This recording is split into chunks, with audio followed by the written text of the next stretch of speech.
Представи се с 3 думи. Инатлив, странен, вечно недоволен. Знаха 4, ама... Амбициозен, отдаден и всеотдаен. Къде работиш? Работя в Примо Плюс недвижими имоти от малко над 10 години. Работя в моята фирма, която се казва Данира Холмс, вече 5-та година. Представи другия с 3 думи. Данчо е супер лъчезарен, с изключително високо ниво на морал и етика. И според мен също е доста странен. Харизматичен, професионалист, неописуем. Защо стана брокер? Злощастно стечение на обстоятелствата. Един приятел ми каза супер яката работа, аз взех, че му повярвах и така вече 10 години плюс. Защото ми харесва свободата, която имам, неограничените възможности, които имам. Щом си зарязах моята най-голяма мечта да бъда треньор по футбол, значи е имало защо. А какъв можеше да станеш? Сега като се замисля, към днешно време може да стана почкаджия и пак щях да съм финансово доста добре. Щяха да ме набърят колената, но те сега ме болят. Наследник на Пеп Гвардиола.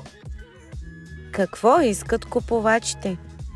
Купувачите искат това, което най-добрите им приятели са си купили, само че ако може да бъде вече ремонтирано, без нервите по огледите и с 10% по-ниска цена.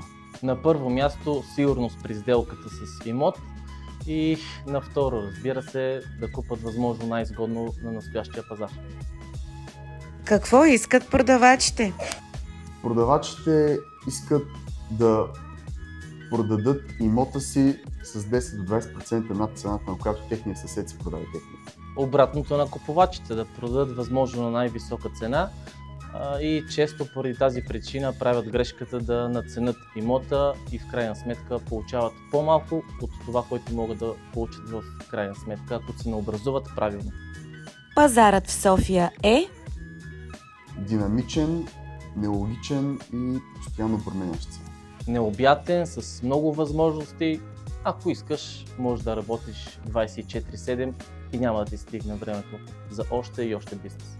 Кои са 3 неща, без които брокерът не може? Телефон, течно успокоително и психолог. Постоянство, постоянство и отново постоянство. Участваш в брокер Блиц, защото Много уважавам водещата и понеже е забавно. Защото моят приятел Момчил Кръстев ме покани и не на последно място следя работата на Мария, която е безупречна, голям професионалист. И това е наистина също основна причина. кой е най-добрият съвет, който си получавал? В ролите на живота да избере да играе своята роля, защото всички останали са заети. Той е от една книга "Четирите споразумения" на Дон Мигел Руис и едно от споразуменията гласи: давай най-доброто, на което си способен. Не повече и не по-малко. Най-доброто. А кой е най-лошият? Не го прави това, няма да стане, не си за това нещо.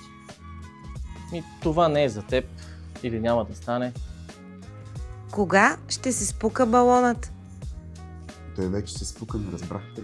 Обадете ме си, за да ви кажа. Балон няма. Има имотен кръговрат, който продължава статистически назад в годините, между 18 и 21 години, средно 19 години, така че всеки може да разбере кога ще се завърти колелото, но не и балона. Спукването на балона разбирам аз да ни подаряват имотите. Балона може да издиша, но не и да се спука.